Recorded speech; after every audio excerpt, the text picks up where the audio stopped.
Help us out. Yeah, tell us how it's really supposed to be. Tell us how it's supposed to work. Right, the voice of academics usually gets heard.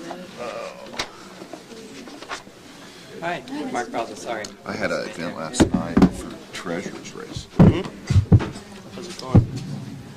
Raised $150,000 something last night. We raised $40,000. It's going right. Most people, anybody who's paying attention is paying attention this November. Yeah. I had a nice conversation with Steve. I think in the 5 years that I've been doing academic conferences, this is the most well attended ever. So I want to congratulate everyone for being here. Good morning and welcome. My name is Tom Hogenash, and I'm an assistant professor in the Department of Political Science at Cal State Northridge, and I'm the director of public policy and outreach for the Center of Southern California Studies at Cal State Northridge. I wanted to begin by introducing our panel, and going to introduce them in the order that they will present. So I'm going to start with Mark Baldessari, the research director of the Public Policy Institute of California. And Mark is going to present some of the latest findings of PPIC polling that is done recently on various public policy issues. To my right is Dr. Keith Richmond, Republican Assemblyman from the 38th District, representing Santa Clarita, Simi Valley, and parts of San Fernando Valley. His public policy areas of expertise are HMO reform, energy policy, workers' compensation policy, terrorism policy, and he is a founding member of an organization known as the Bipartisan Group, which seeks to find bipartisan consensus on issues facing California. Next we'll go to Joseph Canciamilla, a Democrat representing the 11th District in California State Assembly, representing the communities of Antioch, Mountain View, Pittsburgh, Concord, and others. His areas of specialty include energy policy, transportation policy, and both Assemblyman Richmond and Assemblyman Canciamilla have been instrumental in trying to find budget compromise. Assemblyman Canciamilla is also a founding member of the Bipartisan Group, and a lot of discussion about reform in California is centered on the question of what happened to California Center. I think a good part of it is right here today. This is what's left. And then finally, Kim Nalder, professor of political science here in Sacramento, Cal State University, Sacramento, who specializes in public opinion research, media studies, term limits, and a host of other specialties, I'm sure. And we'll attempt to place the discussion in some larger sort of theoretical context that we academics are famous for. So I wanted to set the stage a little bit for the discussion and then let our panelists sort of take the show from there. As I was looking over the panels last night in some more detail, it sort of occurred to me that most of the other panels are dealing with reform at the institutional level. So reform of the bureaucracy, reform of the legislature, the role of business elites, the role of writers, the role of the media. And that this is the only panel at this conference this year which gets at the fundamental relationship between citizens and their legislators. And it seems that in a representative democracy, which sometimes looks more like a democracy by initiative, it's a very important relationship to understand. And it seems to me that the larger question of this panel might just be, what is the proper role of government, and what is the role of residents, and how can residents best interface with government through their representatives? Kevin Starr and others have noted that the California Progressive Consensus, which governed California between the 1920s and roughly 1980, has been lost. And this consensus centered around the consensus about the role of government in a capitalist economy, both promoting as well as regulating the excesses of capitalism. And this unraveling of consensus has come at a time of global economic restructuring, which is seeing the shrinking of the state's middle class, unprecedented demographic changes, all of which have placed greater and greater strain on California government. But of course, with this greater strain has come fewer and fewer tools that which legislators can work with. Proposition 13, destabilize funding in California, tying the budget to the economic cycle. Term limits, also voter approved, I might add, has forced legislators to have a much shorter horizon in terms of their political outlook. Redistricting has produced a legislature polarized along partisan lines, and then of course the infamous 2/3 requirement for appropriations and budget issues in California. When you combine all of this rapid change and these institutional problems, it's understandable that the relationship between voters and their legislators and their government at times seems a bit schizophrenic. So I'll head it off there and turn to our panel. I was going to give each of our panelists about 12 minutes in which to make their presentation, and that should leave about a half an hour for Q&A. So I'll turn it over to Mark. Thank you. It's a pleasure to be here today. Interested in your comments. Starting off, I was particularly interested in the fact that I didn't hear the word recall mentioned once. And as we look at the public opinion polling, the most recent survey that we conducted,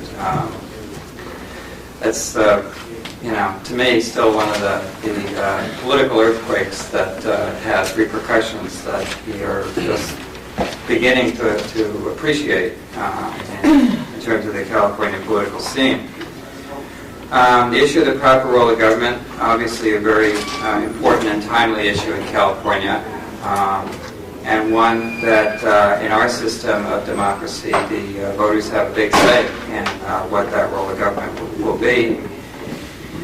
And one only has to look as far as the November ballot to see 16 measures, many of which were put on the, one of our legislators is shaking his head, I know, but 16 were put on the ballot, largely through the initiative process. One referendum as well, so we get to try out that third part of our direct democracy system within the year, the initiative, referendum, and recall. But I've been asked to focus on the current state of public opinion in California, and I'm going to refer to some of the findings from our September survey of 2,000 residents, and I've got some reports up here for those who might be interested to visit our website. We interview, generally once a month, we interview 2,000 Californians. We've been doing that since 1998. We've interviewed over 100,000 Californians through the statewide survey. This most recent survey is part of what we refer to as our Californians and Their Government series, which is a general overview of political, social, and economic attitudes in the context of the current election cycle. First question I was asked to address was, how do people feel about the direction of the state in California today? And I have sort of two related answers to that. Much better than they feel about the direction of the nation at this point in time. Nationally, Californians are saying that the majority of Californians are saying that the nation is headed in the wrong direction. In California, by a 47-40 margin, more Californians think that the state now is headed in the right direction rather than the wrong direction. My second point I want to make of comparison is compared to a year ago.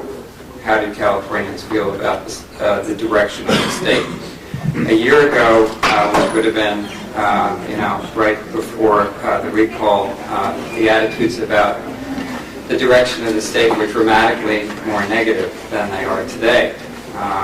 And so there has been a major improvement in attitudes towards the state of the state.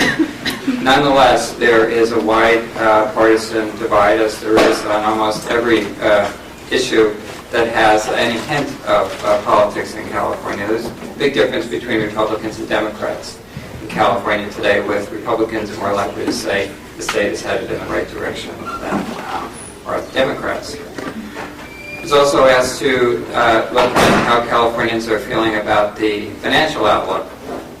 Well, I think to put the issue of the economy in perspective today in California, throughout this election cycle of 2004, whenever we've asked Californians to name the most important issue in the election, they've said it's the economy. It's not Iraq, it's not health care, it's not terrorism and security. By far, the economy is the top issue. So that tells you something, first of all, about what the major worry is out there. Nonetheless, once again, if we compare California's attitudes towards the state's economy compared to the nation's, there's slightly better ratings of the state's economy, with about half of Californians saying that they expect the economy to be in good shape over the next 12 months. And that's an improvement, again, over last year. But once again, to repeat a theme, there's a partisan divide again, with Republicans feeling more optimistic than the Democrats in the state about where the economy is headed. The governor's approval ratings. There's probably no topic in public opinion polling in California right now that is more popular than the governor's approval ratings. And whenever we conduct a survey, that's probably the first question that people in the media ask us. So how is the governor doing today? The governor's approval ratings have been in the 60% range all year. And in our latest survey, Governor Schwarzenegger's ratings were at 61%. And that was his overall rating.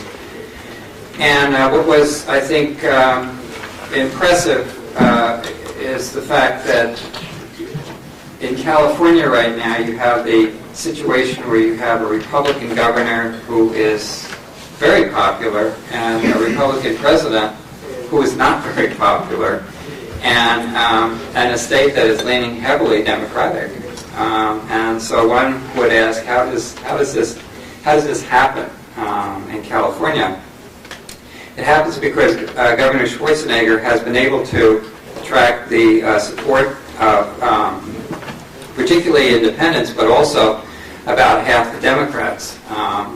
While his support among Democrats has dropped somewhat during this more partisan period of time, and as he's made some controversial decisions, perhaps involving legislation, he still is receiving support of about half the Democrats. To be a GOP governor that's popular, you've got to have, obviously, support outside your party. And he's managed to do that because since the recall, he has defined himself as a moderate and an independent.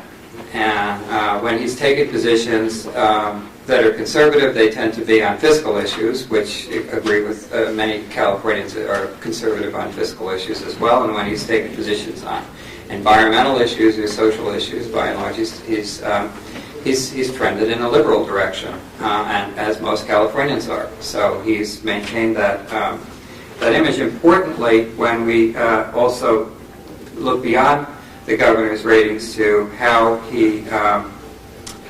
he's perceived, particularly in comparison to the legislature, I think it's important to note that about half of Californians say that they feel that he's doing an excellent or good job when it comes to working for the best interests of people like themselves. And that's a huge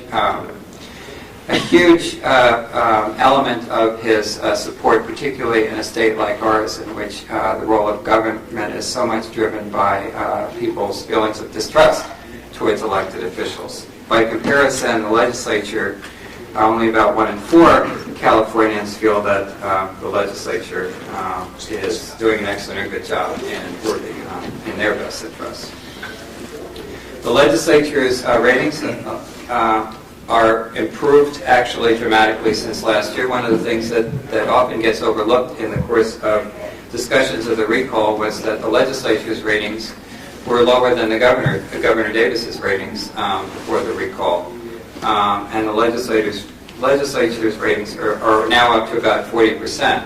Certainly not anywhere near the level of support that we see for the governor, but nonetheless improved from a year ago.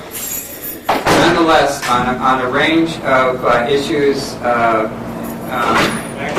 we still see that Californians would rather make the decisions themselves at the ballot box, and they'd rather limit the powers of the legislature. And they have fairly limited support for changing term limits. When we ask people about how they feel about the legislative term limit system that's been in effect since 1990, 6 out of 10 say they feel it's been a good thing, and only about 1 in 6 feel that it's been a bad thing. When we ask people whether they would like to see the terms extended, do they feel that their representation would be more effective with extended terms, only about a third say that they feel the legislature would be more effective with extended terms. On a range of other legislative reforms that are being discussed, we get a sort of a mixed picture from voters. They are fairly divided about the notion of turning the redistricting process over to an independent state commission, as many say they favor as opposed that measure. Similarly, they're fairly divided about whether they would be better represented if there were more legislators serving smaller districts in California, which is often a reform that's discussed by people who want to increase the level of representation. And on the issue which the governor had a trial balloon on the issue recently about turning the legislature into part-time status, most Californians are opposed to that concept.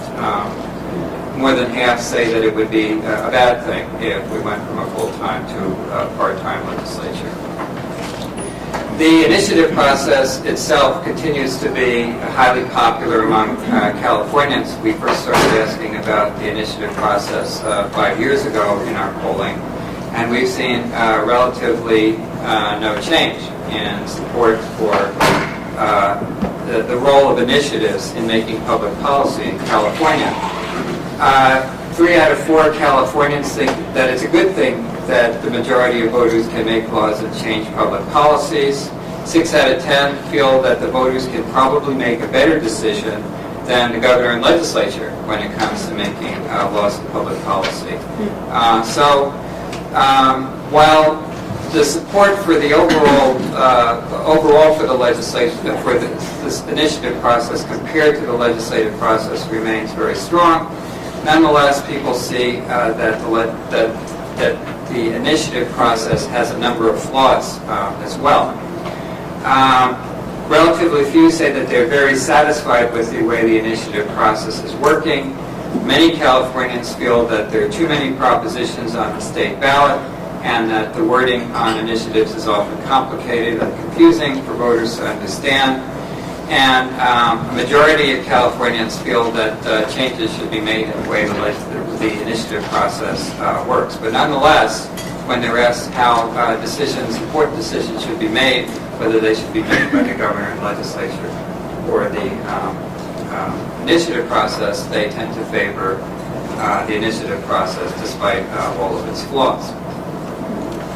So, in closing, a year after the recall, which is one of the most important political events in the state's history, Californians are, I think, feeling better about the political system and the state of the state than they have, than they certainly were a year ago.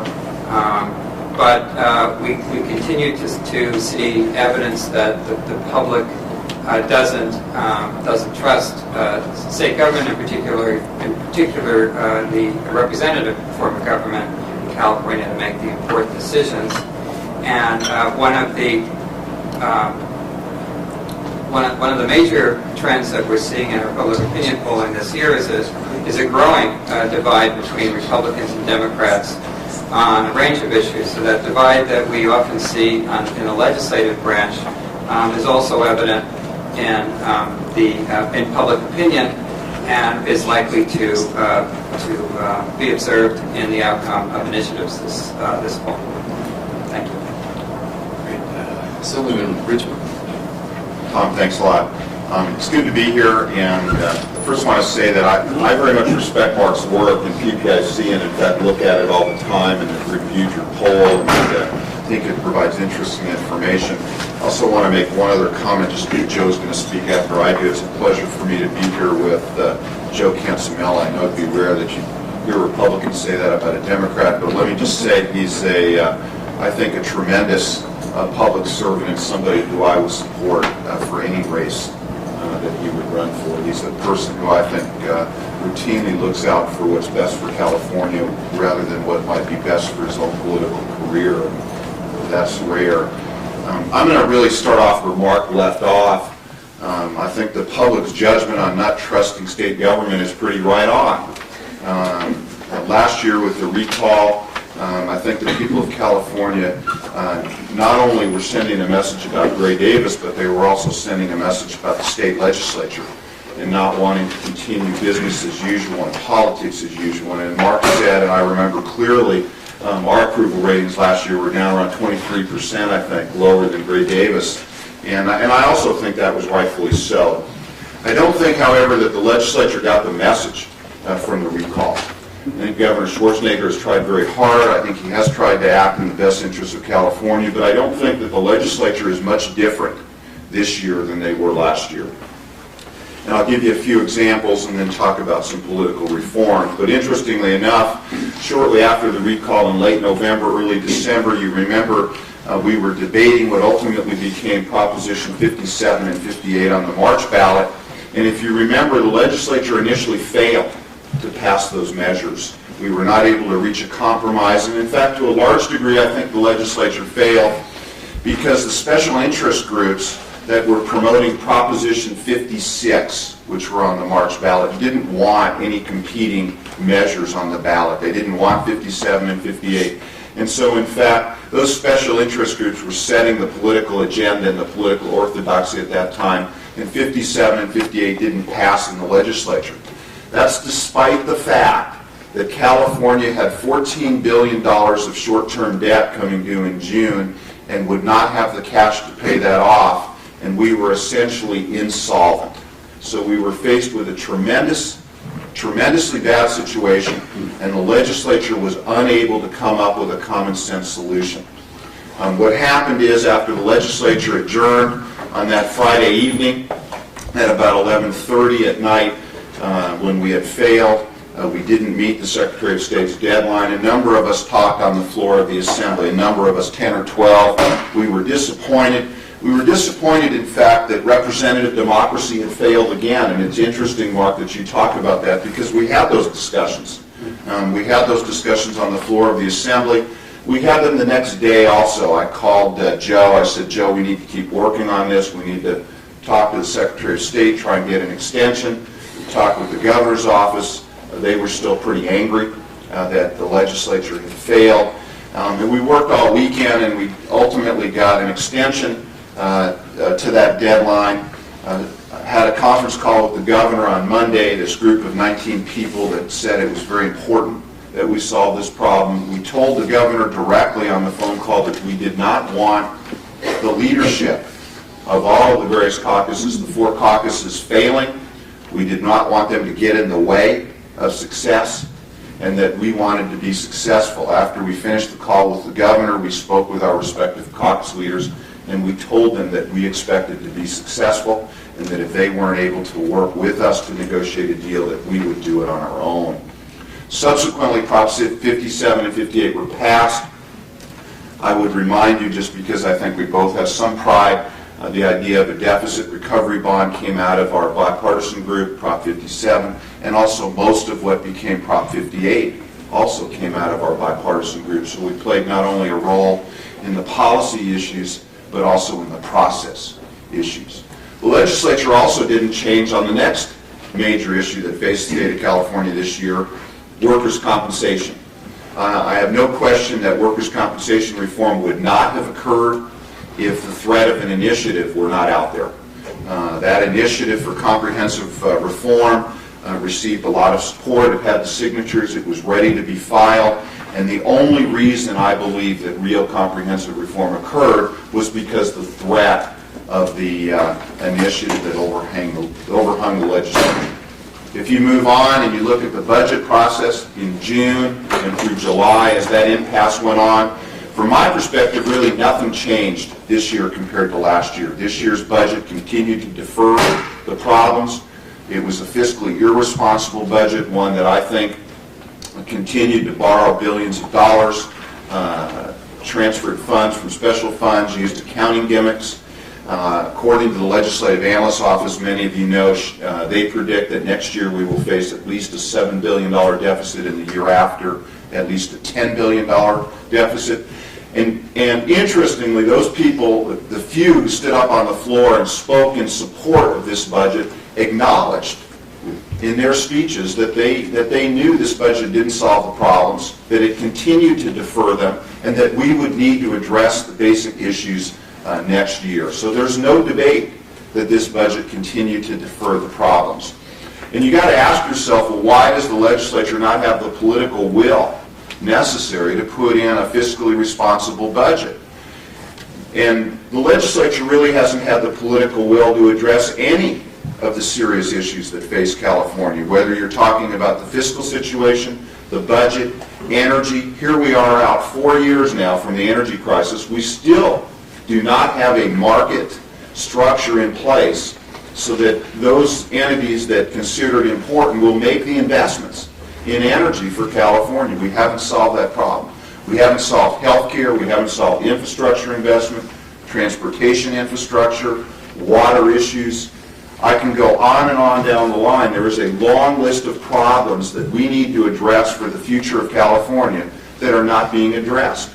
And when you look at it, really this legislative session that we just finished is most notable, not for what bills were passed, but for all the issues we didn't address. And I believe we don't address them because of some fundamental political problems. I think to a large degree they're the result of the gerrymandering and short-term limits. I think short-term limits result in short-term thinking rather than long-term thinking. And the gerrymandering has put in safe seats throughout the state, safe legislative seats, both congressional and state seats. We have very few, probably only a handful of legislative seats that are contested this November out of 153 seats. With these safe seats, it ends up driving the political debate to the extremes of both political parties. If you're running in a safe Democratic seat, you know the Democratic primary is the key race. In a safe Republican seat, the Republican primary is key. And so, if you're a Democrat and you're going to be running in a safe Democratic seat, you don't want somebody who's going to be more Democratic than you are, who's going to flank you on the left. If you're running in a Republican seat, a Republican, you don't want somebody flanking you on the right who's more Republican. And so the special interest groups on both sides of the political spectrum are setting an extreme political agenda, in my view, and the political orthodoxy. And if you try and break out of that, they're going to oppose you with everything they can do. And it's not subtle. They literally come to you and say, we're going to take you out. Okay, now I'll give you an example. For Joe, of all of the incumbent Democrats in the state of California this year, the only one who didn't receive the endorsement of the State Labor Federation was Joe, probably because he works with me. On my side of the aisle, I get some grief from the anti-tax groups or the Club for Growth or the social conservatives. They don't like what I do. But that's just the way it is. And they literally are very blunt. They say they're going to take you out. They're not going to support you. They're going to support somebody that they put up against you, both with money, organization, and all of those types of things. So it's very hard to break out of the political agenda and political orthodoxy. I think it's critical to resolve these issues. I think that independent redistricting is very important. I'm hopeful that the public just doesn't understand how important it is yet. I think that modifying term limits is very important. 6 years in the Assembly is too short. I'm not saying that from a self-serving perspective. I'm running for my last term in the Assembly this November. I think it's too short. And I got a job to go back to, I can tell you that. But I think it would serve us all well to have longer term limits. The other thing I support is an open primary. Proposition 62, I think is very important. I am convinced that it will bring representatives to Sacramento who are more moderate, who come to Sacramento, and also Washington, who are interested in solving problems rather than continuing the partisan dysfunction and partisan gridlock. So I think those political reforms are critical. I think the other thing that's important is we need to plan for the future. We need these fundamental political reforms, but we need to think about the future and look at long-term planning for California. We're getting 500,000 new people every year. We're going to get 10 million new people in California by 2025. And back in the 60s and 70s, our government did a much better job planning for the future. We built our roads and highways and transportation systems. We built our universities, our water projects. In fact, at that time, just because I'm going to talk about whatever I want to talk about, we spent at that time of our general fund between 15 and 20% annually on infrastructure investment for the future of the state of California. Think about that, investing for the future. 15 to 20% every single year, both under Governors Pat Brown and Ronald Reagan. It was bipartisan. Over the last decade, we've spent, on average, 0.2% of our general fund on infrastructure investment. So if you wonder why we have concerns about our roads being congested, our transportation systems, our water supply, water quality, our lack of open space, it's because we're not investing in it. And it's critical that we invest in our infrastructure. It's critical that we invest in education and higher education. California is competing not only with Arizona and Nevada, but the entire world. Manufacturing, in all likelihood, is going to move to China.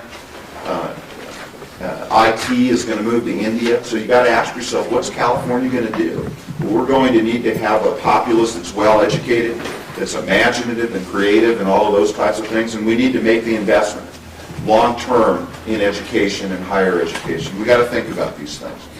And I think, and I'm a little bit worried that if we don't make these fundamental political reforms that I talked about, that we're going to continue to not address these long-term issues that face the state of California. I think the initiative process, Mark, that you talked about, my own opinion, is that's a reflection of the failure of representative democracy. And when you look at the initiatives that are on the ballot, and I'm just going to go through a couple for a second. Proposition 1A is a reflection of the legislature and local government being unable to protect funding for local government.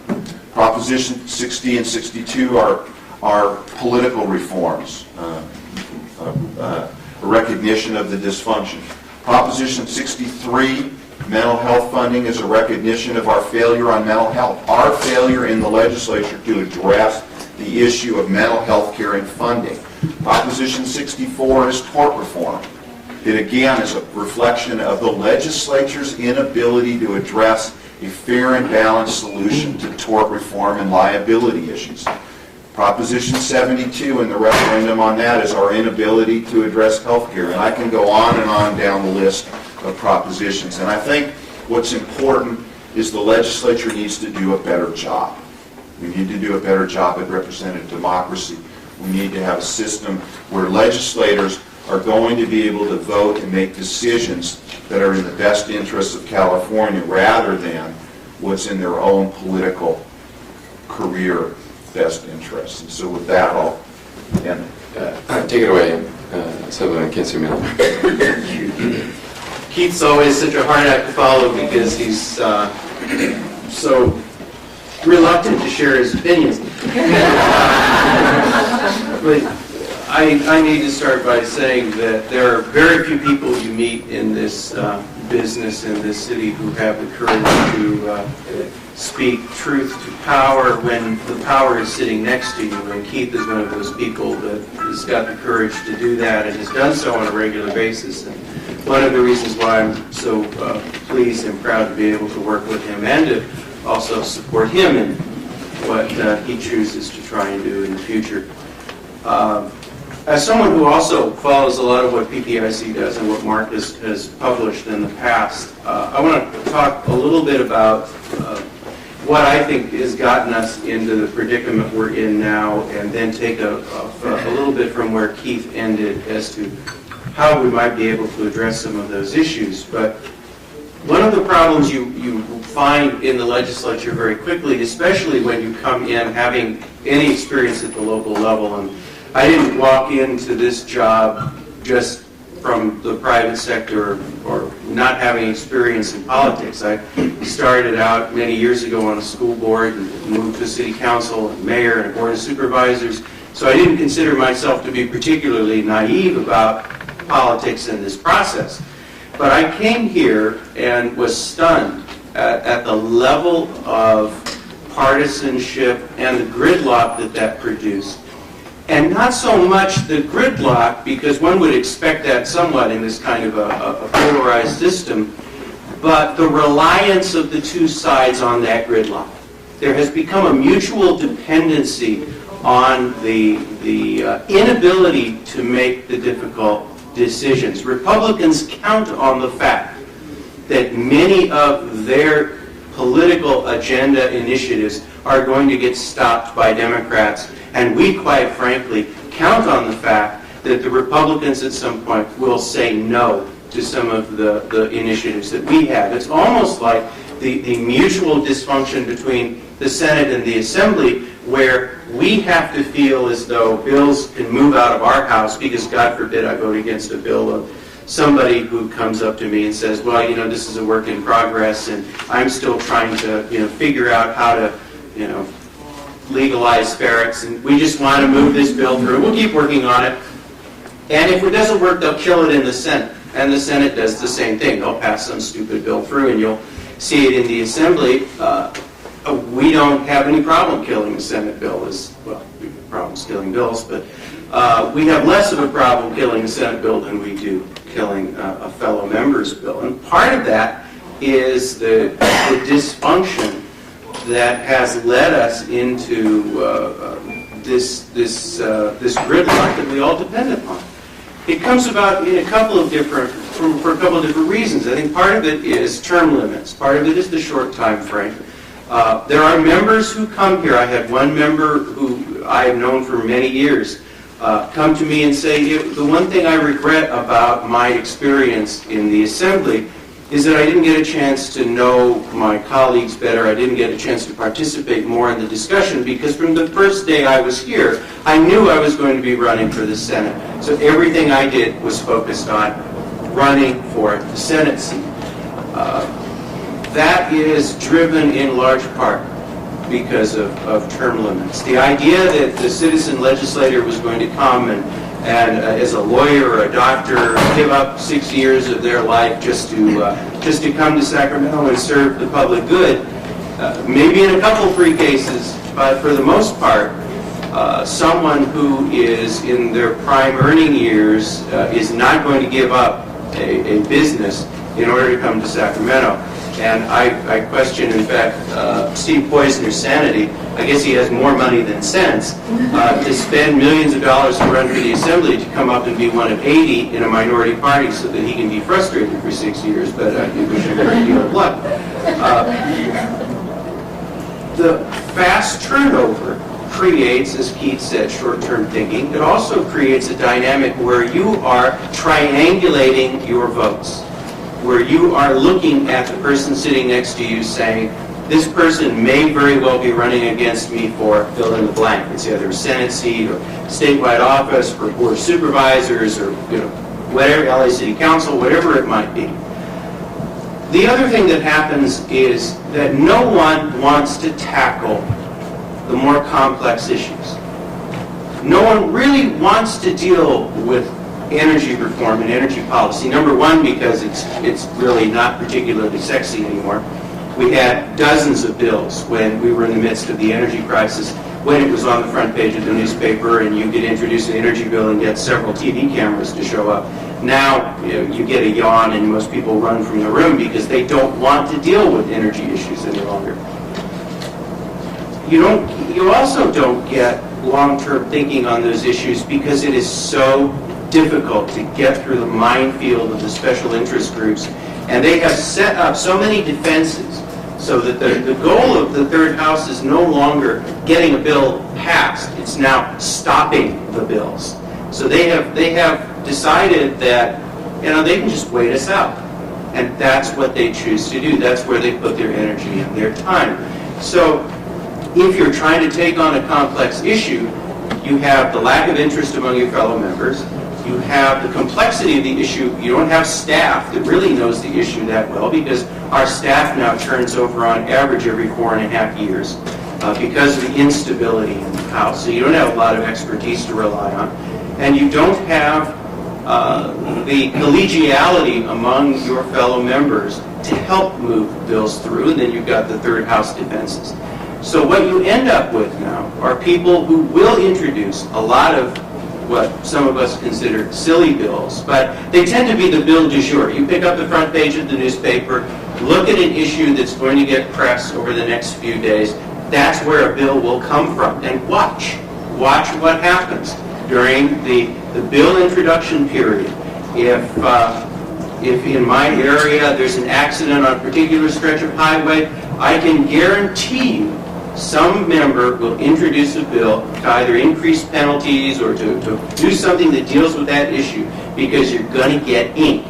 It may only be for a day, maybe one story, but you're going to get coverage. And in a competitive environment that we have, where it's all about positioning, that one day's ink, you get a lot of attention. The public is frustrated in part because of all of these problems which result in gridlock. But when we go to the public, when we go to the press for support, their expectations are so out of whack from reality that it's very difficult for us to go there as a line of defense. The public wants mental health care. They want public health programs. They want access, free and open access to higher education. They don't want to pay for any of it. They don't want tax increases. They don't want to have to make the tough choices any more than we do. So why is it a surprise to anyone that the legislature gridlocks over these difficult issues when you go home and your constituents say, we want all of this, but I don't want you to, cut something. And you say, well, what? The waste. Okay? And where do I find that? And it's any program that they don't support. Now, the governor is trying to get a handle on this. He's got the performance review, and I wish him a great deal of luck. But this governor has made, in my opinion, a serious mistake. And I'm talking as someone who has a great deal of hope for this governor's success, and who believes and continues to believe that the only hope for real reform is with a governor who doesn't need public support, doesn't need campaign contributions, can basically say, the heck with all of this, we're going to do what's right. He has retreated on every critical fight that he has gotten into so far. He has backed away from a responsible, balanced budget. He backed away from real workers' comp reform. He backed away from real reforms with Prop 57 and 58. And although there's some teeth in them, they don't go as far as they could or should have. And my view is, unless and until this governor chooses to pick a hill to die on and say, I don't care if I lose, but on this issue, I will go down in flames rather than compromise. Until he is ready and willing to do that, the legislature is going to continue to pick away at it and is going to continue to play the games that we did in this last part of the session, where all of these bills got sent to him knowing full well they were going to be vetoed, just in the hopes of trying to jam him up. And until the governor says, this is important enough to not compromise, he's going to get played. Because that's what the system is about now. The system is not about making progress and creating positive change. It's about stopping that change. It's about the status quo. It's about pandering to the groups that make the campaign contributions and that make the party structures work. And that's why, as with Keith, I believe the only fundamental way to break away from that is to break the party structure.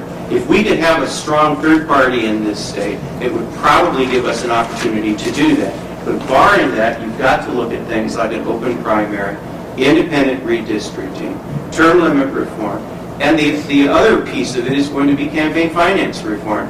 And the only way I see real campaign finance reform working, because of the First Amendment issues, is to have a system where you can give whatever you want to anyone and it has to be reported in 24 hours.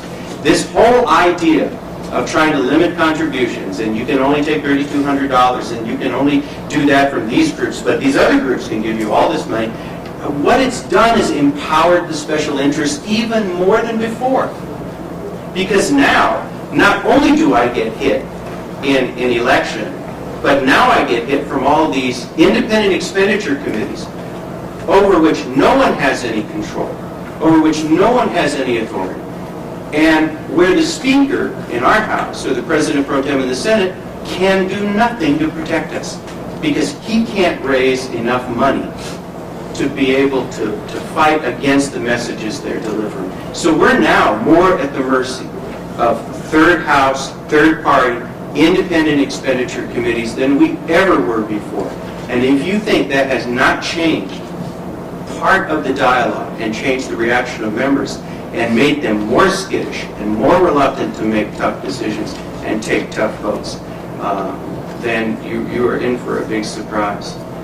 But we have structured a system in this state through initiatives, through frustration, through the lack of public attention, through legislative oversight and irresponsibility that is almost completely dysfunctional. And the only good thing about it is that because it is so dysfunctional, we tend to do less damage than we would if we were a smooth, lean, efficient, bill-producing machine. We at least have the hope that many of the most stupid proposals can get bogged down in just the morass of all of the third-party interests trying to figure out whose box is getting bored. But absent that, at this point, I don't know how we get to a place where we can have a serious discussion about real reform of any of the issues that Keith mentioned, infrastructure, energy, healthcare, until we change the underlying components of the system. I thought it would take a crisis. It didn't with the energy crisis, because once it was over, once the immediacy of the crisis is over, the attention goes away. I thought it would be the budget crisis. When the immediacy of the budget crisis went away, all the discussion about solving the budget problems went away. No one cares.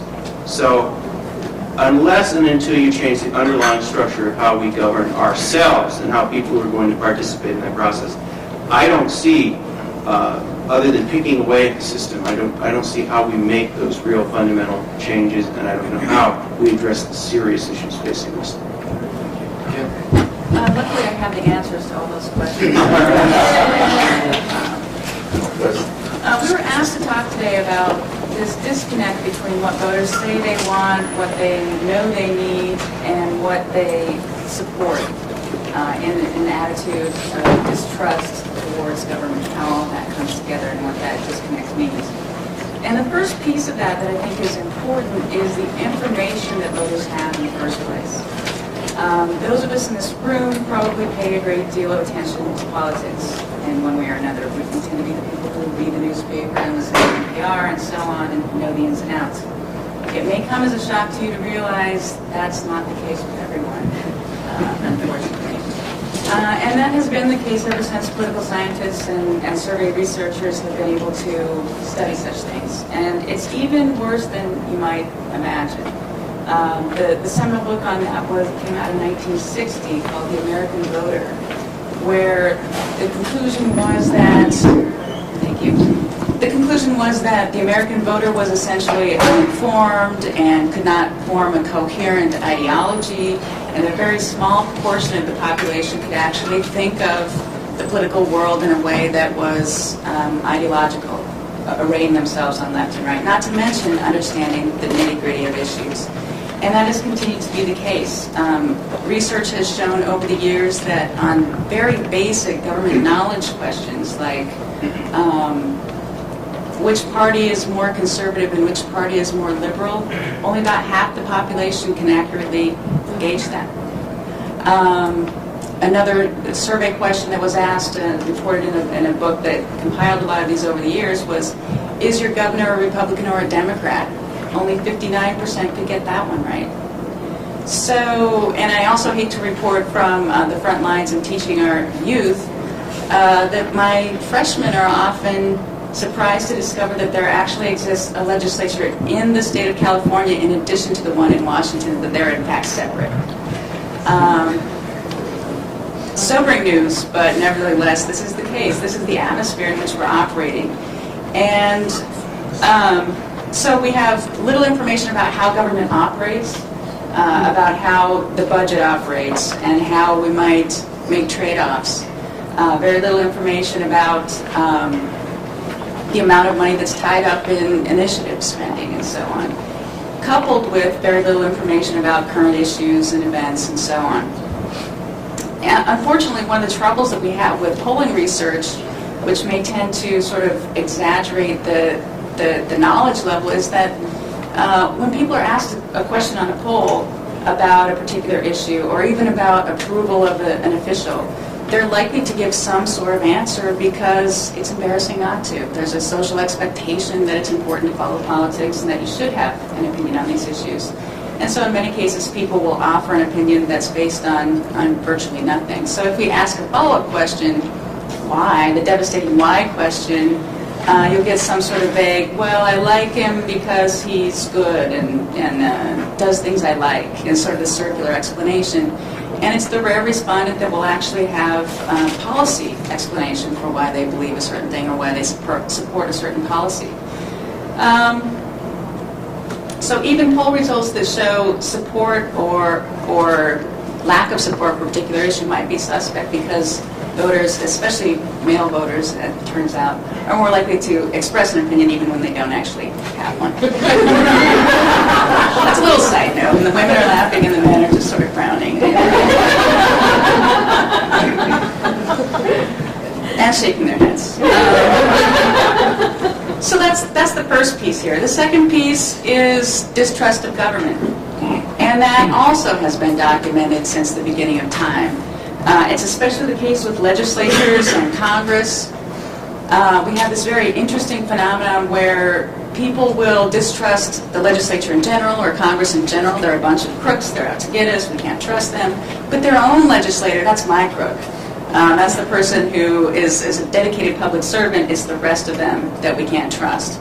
But we do tend to see over time a consistent distrust in government. And we've seen that come to a boil in California with the term limits passage in 1990. That was one of the first states to have that happen. It sort of rolled across the rest of the nation. And many other states also instituted term limits, and ours are especially short and especially harsh. We also saw it, of course, recently with the recall election, a distrust of the way government is working, a sort of innate sense that there's something wrong with government and something that needs to be fixed. So there's this sort of sensing of that mixed with an atmosphere where we don't understand a whole lot about politics or follow politics, especially closely. Now, in the ideal of a democratic society, and as the academic here, I have to talk about that just for 1 second.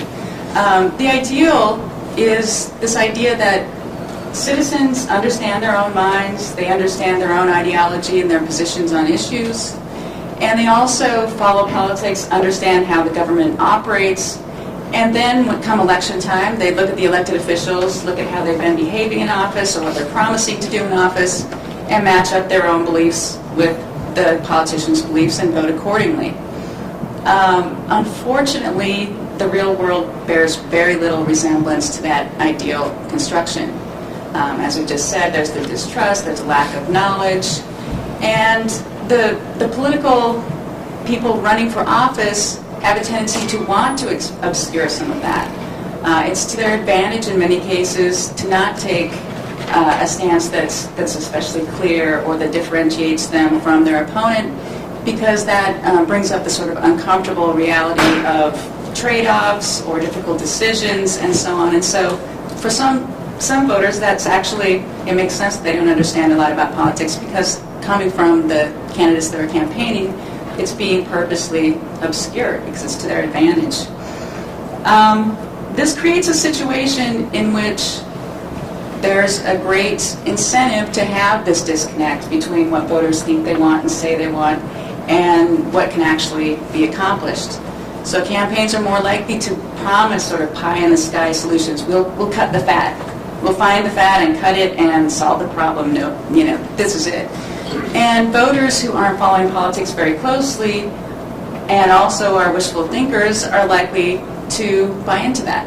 So there's this continual incentive for people running for office to promise what they know they can't deliver, and an incentive for voters to want to believe them because that would be very nice. And also they don't know better necessarily. They don't know about the trade-offs that have to be made. This puts the policymakers, once they're elected, in this awful bind. It's something that the legislators have been talking about just now, where the expectations of the voters and what the voters want to accomplish is very different from the reality of what the potential is for them to accomplish. The classic case, of course, is the trade-off between spending, increased spending or maintaining spending on programs and cutting taxes. Voters want their taxes cut. It's very annoying to have to pay your dues in this society, but they also want all of their protection of their programs. And they also have a sense that debt and deficit spending is a bad thing too. So the only place where the responsibility for actually making those trade-offs is on the legislators themselves. That's the only place where that takes place. The voters don't have to make those trade-offs. Well, all of this would lead us to believe that democracy is in a sorry state and there's very little we can do about it. There's some recent research that actually lends some insight into this. It's done by a political scientist by the name of John Hibbing, who has done some research on what voters want, what their motivation is, and so forth. What they've done is focus groups, also some experimental research, and some survey research, where they had some sort of contrary findings to the conventional wisdom. One of those findings is that people actually don't want to participate in the nitty-gritty of politics in the way that we assume that they do. It makes us uncomfortable to be faced with disagreement. That's why we have this idea of in polite company we don't talk about sex, religion, or politics. It's because we're going to disagree. And the essence of democracy is that clash of ideas and that expression of beliefs that are different from each other. So when people are actually exposed to democracy, the actual practice of democracy, it makes us uncomfortable. It's difficult. It's not easy. We don't all agree. And secondly, we don't like the fighting that happens within the legislature. We don't like to see our elected officials fighting in that same way. It makes us uncomfortable. So the conclusion is that many voters, many citizens would actually rather leave the decision-making up to someone else, to elected officials, or even in some cases they'll say to experts that aren't elected. They want someone to take care of all of this. They don't want to have to dirty their hands with it necessarily, but they want it to be done right. And the critical proviso, of course, is that they need to be able to trust whoever it is that's doing that decision-making. And the interesting finding that Hibbing and friends came up with was that where that trust comes from is the motivation for that individual for office holding. We're very concerned about someone who wants to make decisions for us. We're suspicious of that. That's probably at the root of a lot of the distrust of government in general. There's this potential for the elected officials to be making suckers of us, to be making decisions that are benefiting themselves, their careerism, possibly giving kickbacks to their friends. We don't know, so we're suspicious of that. And the only thing that sort of allays our fears is what their motivation is for getting into politics in the first place. If we have someone who's a reluctant legislator, a reluctant political leader, that makes us much more comfortable. They're there to serve the public interest. They're not there to serve their own interest. And that explains, in large part, I think, the success of Schwarzenegger. His narrative when he ran for office was, he's an action movie star. He's a gazillionaire many times over. He could afford to retire and, buy an island somewhere out in the Pacific and live forever that way. But instead, he's chosen to come to Sacramento and sweep up the place, cut the fat, and clean out the Capitol and take care of business. So that narrative has been very beneficial for him. He's in a position of being trusted because of his supposed motivations for coming into political life in the first place. And his popularity, as we've seen from the poll numbers, his popularity continues. We also heard from the legislators here today that maybe he's not delivering on some of those promises, maybe he's backing down, but that comes back to the original statements I was making about political attention. Voters aren't paying attention to that. They still remember the narrative about the man coming to office who doesn't need the political office. They're not paying attention to the special interest money that he's raising, et cetera, et cetera. So that'll hold out as long as the voters continue to sort of rely on that assumption about who he is and why he's in office. So that leaves us with the final question, which is, what can we do about all of this? It's still a fairly depressing assessment. That voters don't want to participate necessarily in politics to the extent that we would like to see them. They don't pay attention to politics to the extent that we would like. The answer we usually come up with is more education. People need to be taught how government works. They need to understand that trade-offs take place and that tough decisions need to be made, that you can't pay for everything and have a tax cut simultaneously unless you deficit spend, and that's bad too. So if you bring the Hibbing analysis into it, I think the only sort of silver lining to the cloud you see there is potentially if there is someone in political office who they trust because of their narrative, because of where they come from, they might hear, or better hear, the messages about trade-offs and about the tough decisions.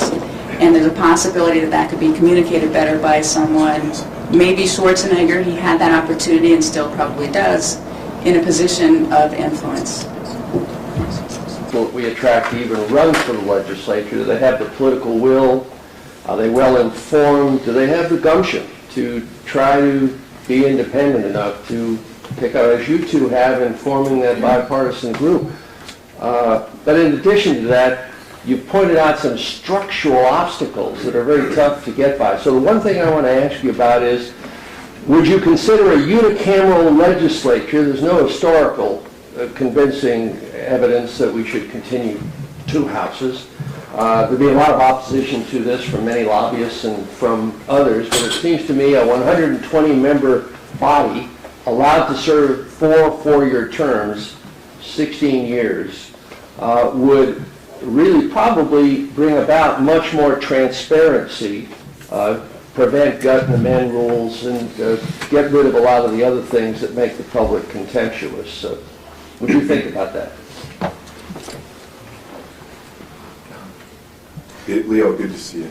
Thank you. I knew Keith in 1988, before he had all that gray hair, he got in the legislature.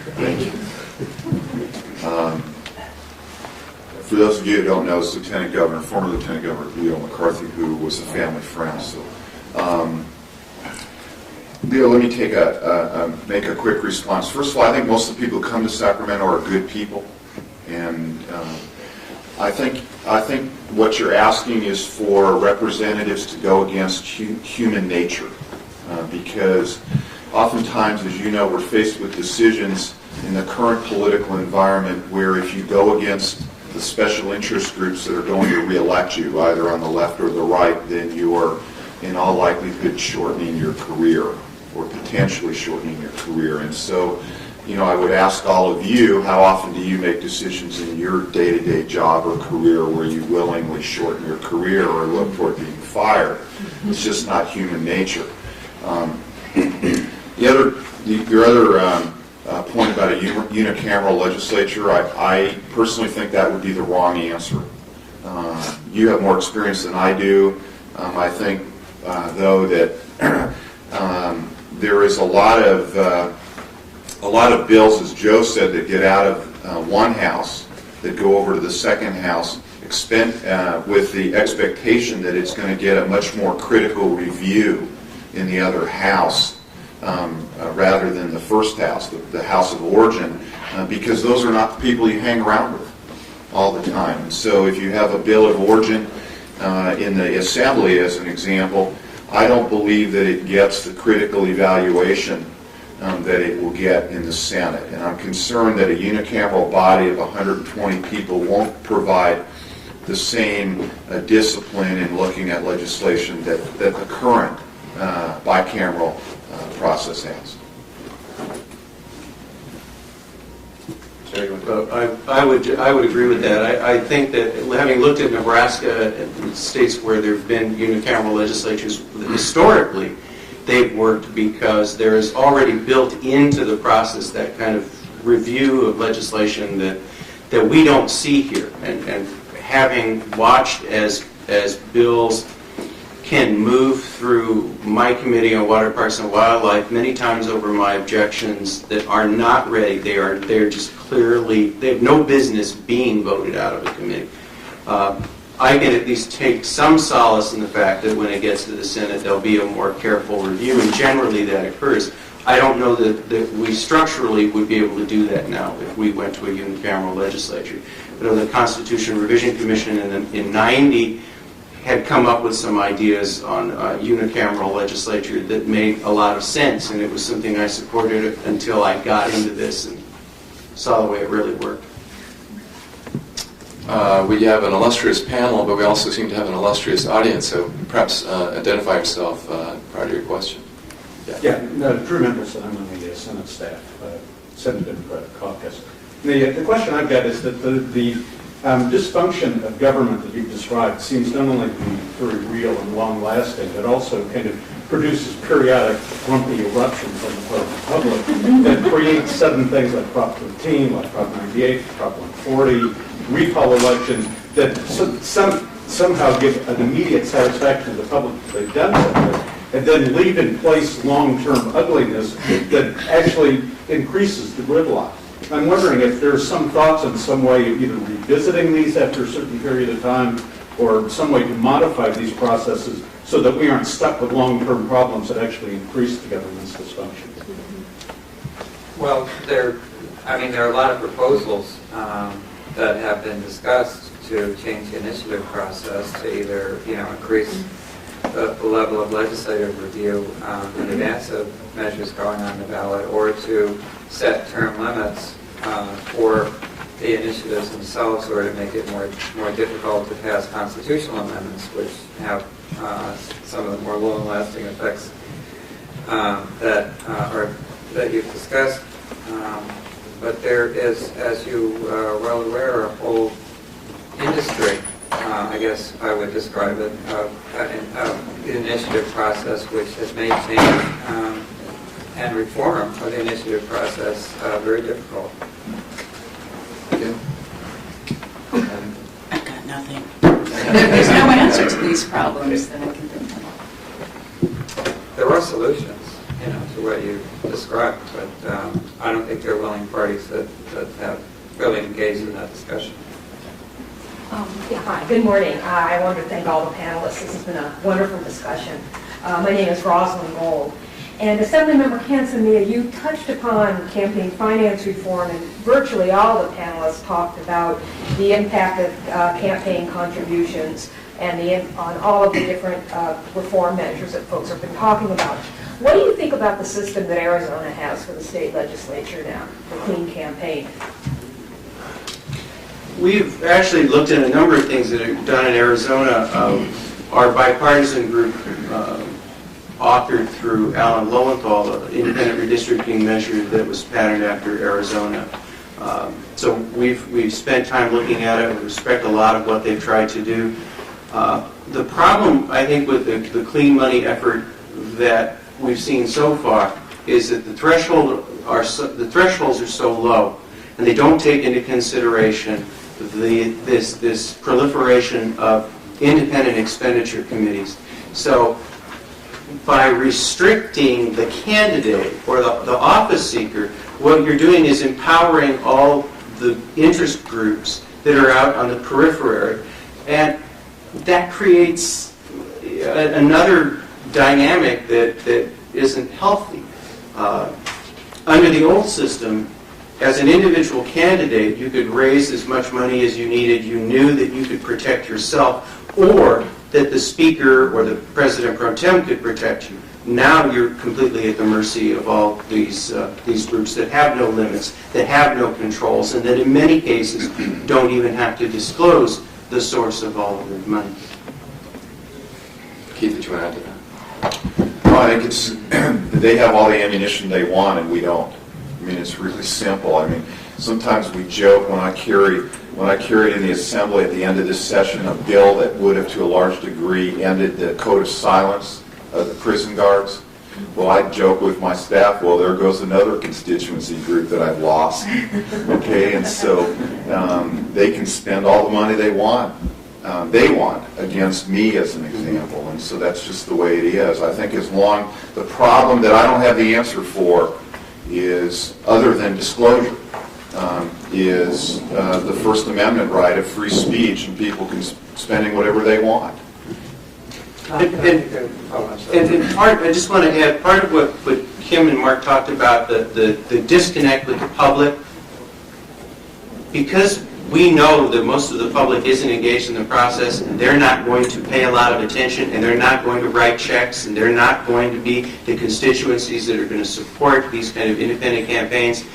By default, they empower the special interest groups even more, and put us at a disadvantage. I want to give you another example, which I think is a real life problem now, and Joe's aware of it too, and you don't need to respond because I know it's a little bit.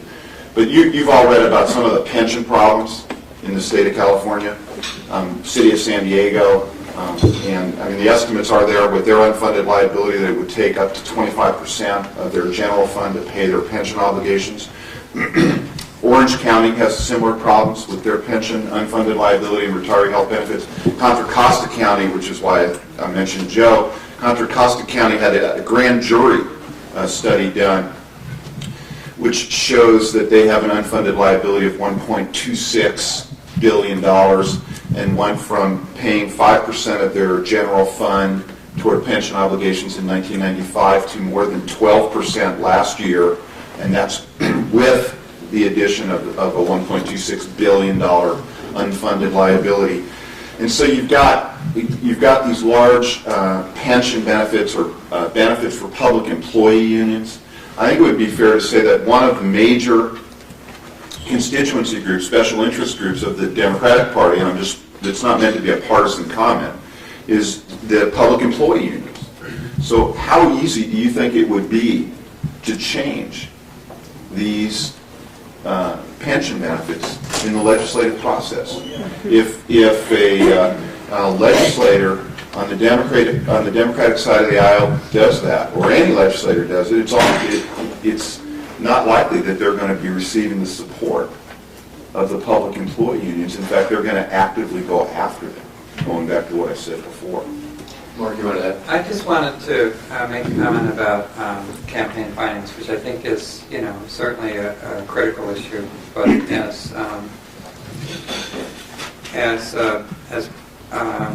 as Keith alluded to, First Amendment issues, I think, are a real challenge, both at the state and national level.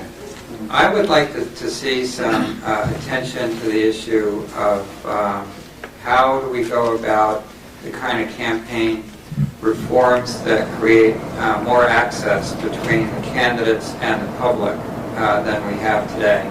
Because, as Kim alluded to as well, I think we have a real problem in our democracy in California with so many, with the current structure of campaigns focusing on a very small slice of the public that are the repeat voters, and many other people are being left out of the process. This goes to this is an issue which affects minor party candidates in the state.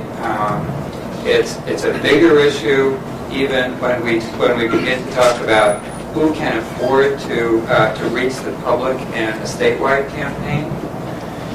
And I think it's a major issue in terms of why we are seeing declining rates of voter participation in California. So I would like to see a broader discussion about how to increase the access, the connection between the candidates and what role the media and the internet and how we might create incentives for that to take place. Other questions? Doreen? Yeah, in the back.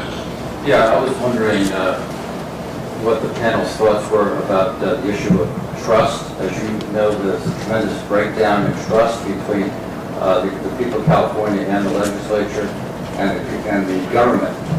Many Californians fundamentally are mistrustful, and I think that relates to direct democracy, why we have such a potent judicial process, and why we are not willing to vest the legislature with power to really, in an ideal world, make these decisions for us instead of going through the initiative process. So my question is, how could you envision us restoring the trust? Kim, do you want to get that question of trust?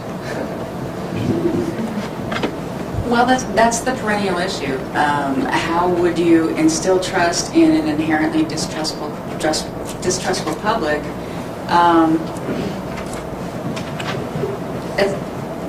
One of the answers would be to behave in a trustworthy way. And unfortunately, what the voters are hoping that they can trust their legislators to do is in conflict with what the legislators on the other side of the aisle are entrusted to do in many cases. And so we have the inherent conflict of politics, creating a situation in which your legislator will be faced with a different scenario than the other legislators across the aisle, and it's just part of the process itself. And any scandal, of course, is not especially helpful. I don't think there are any answers, any easy answers in how to create trust, except to create a situation in which there isn't reason to have this negative appraisal of the government.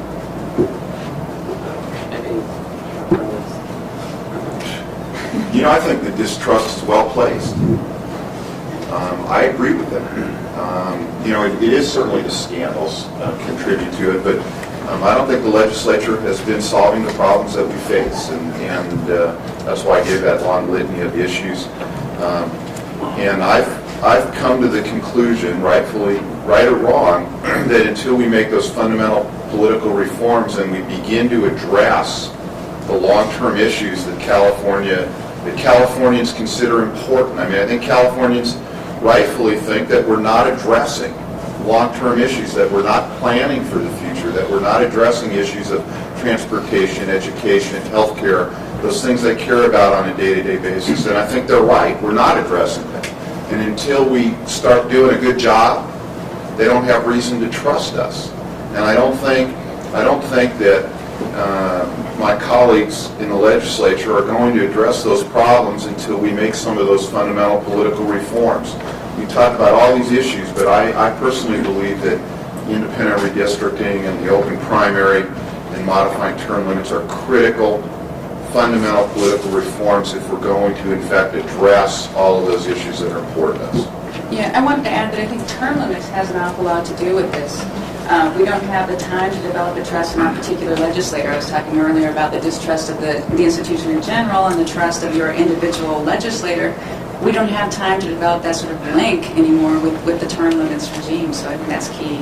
But it also works the other way, because as an elected official, you don't have the time to develop the trust and relationship with your constituents either. So it becomes a vicious cycle. Doreen? I think the only beacon of hope is governing from the center. And given the reality of the situation, the consensus of all the panelists is that reform of reapportionment and term limits and open primary and all that just seems unlikely. So given, at least in the near future, so given the current situation, the reality of the current situation, how do we get the legislature to move towards more of what the two of you are doing, governing from the center? Well, first of all, Mark didn't tell you in his poll, it shows the open primary winning. So, that was in the same poll, so I'd ask you to vote for Prop 62. I think it's important to vote against Prop 60. You had to be on the floor to watch this debate on Prop 60 that was unconstitutional, where we tied these two measures. This was a travesty of democracy. If you wanted to see the best reason for an open primary, all you had to do is watch what went on with Prop 60. So, Doreen, I think we need to continue to work for these things. The open primary is on the ballot. I would encourage people to vote for it. Redistricting, the issue of redistricting is becoming more talked about. Newspapers are talking about it, editorial boards. I think people are beginning to understand, although I know, Mark, your poll didn't show a lot, but I think there's more understanding this year about independent redistricting than there was last year. And so we've been talking about these fundamental political reforms a lot over the last year because we think they're important, and hopefully there's a little more presence. I mean, I was glad to see that Mark's asking the questions about it, which shows that we've had an impact on the pollsters. No, I mean, I'm serious. That the question has risen to the point where you're going to ask the public about those questions. Okay? Because when you start asking, I mean, it's not natural that you or I would think about asking about fundamental political reform. In a poll, you'd ask about health care, you'd ask about the economy, you'd ask about Iraq, and all of those kind of things. But, you know, when you start talking about redistricting, I mean, we've made some progress, so let's keep going. We have a couple minutes left. I want to hear a little bit more from the audience. So anybody jump in? Any thoughts on the panel about, or the audience, about the chances for the California Performance Review to have any substantial impact? I just wanted to make a comment in reference to what Noel Perry, who didn't introduce himself but is standing behind Lieutenant Governor McCarthy, mentioned about the issue of trust, because I think this really plays into the California Performance Review. The notion of the California Performance Review, the concept of it, from a polling perspective, gets very high marks. I mean, this is exactly what the voters of California are looking for. They're looking for some signs from their leadership in Sacramento that there's an effort underway to become more efficient, more effective, more responsive, and for there to be greater transparency and accountability in terms of how the money is being spent and how the decisions are being made. And when this governor, I recall his speech when he took office, he said that one of his top priorities was going to be to restore trust in government. That hasn't happened yet.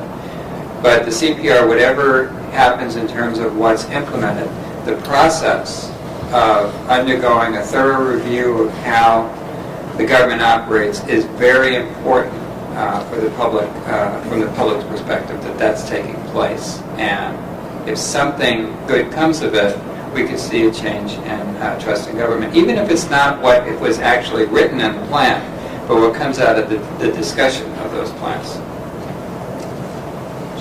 I think on the issue of trust, part of the problem is that if I'm in the newspaper business, if I say that 20,000 people went to hospitals today and 19,753 of them went home safely, that's not news. But if I say that one guy got killed because of an accident because he got the wrong blood because the nurse couldn't read English, that's news. I mean, in the legislature, there might be 5,000 bills that are done. Of those 5,000, maybe 15 or 20 are contentious. So the discussion isn't about the 5,000 bills that were done that were good, because the 15 are much more sexy to describe. You might have, since we've been sitting here, I don't know how many people have been treated by the Employment Development Department or the Department of Rehabilitation, or how many lines have been painted by Caltrans. I mean, there's a whole lot of good stuff that happens in government. How many students are at Cal State University or whatever? There's a lot of good stuff that happens, but it ain't news. News is bad. The guy who's at the Sacramento Bee is trying to get a Pulitzer for busting Kevin Shelley stealing. If Kevin Shelley runs a clean election, who cares? That's what he was supposed to do. So you're in a position where if you do your job, it's so what? But if something hiccups, that's news. So it's almost like you can't win. Can I make a comment on that? Yeah, make a final comment, Mark, so we're running out of time. No, I don't want to make a final comment. I withdraw the comment. Go ahead. I should make a final comment. Maybe you. Well, I would just thank the audience for coming and thank the panel for a great presentation.